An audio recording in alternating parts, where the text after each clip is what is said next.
सोलापूरकरांनो, तुम्ही मतदान करताना कोणता मुद्दा तुमच्यासाठी जास्त महत्वाचा वाटला आणि मत नोंदवताना तुम्ही काय बघून मतदान केलात?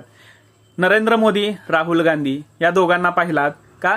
त्यांचा पक्ष पाहिलात, भाजपा पक्ष का काँग्रेस पक्ष का स्थानिक उमेदवार, परका उमेदवार याकडे तुम्ही लक्ष दिलात का? उमेदवाराची कामगिरी, प्रणिती शिंदेची कामगिरी आणि राम सातपुते यांच्या कामगिरीकडे लक्ष दिलात का?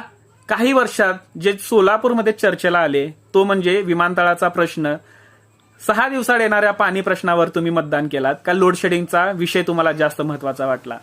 नेमका कोणत्या विषयाला तुम्ही जास्त प्राधान्य दिलात? माझ्या मते अजून एक विषय चर्चेला आला होता तो म्हणजे IT पार्कचा आणि सोलापूरचा जो बेरोजगार तरुण आहे नोकरीच्या शोधात पुण्या मुंबईकडे स्थलांतरित होतोय आणि सोलापूरची लोकसंख्या कमी होतीये, या मुद्द्याला पाहून तुम्ही मतदान केलात का? का भाजप आणि काँग्रेसने तयार केलेल्या घोषणापत्राला तुम्ही आकर्षित झालात? नेमकं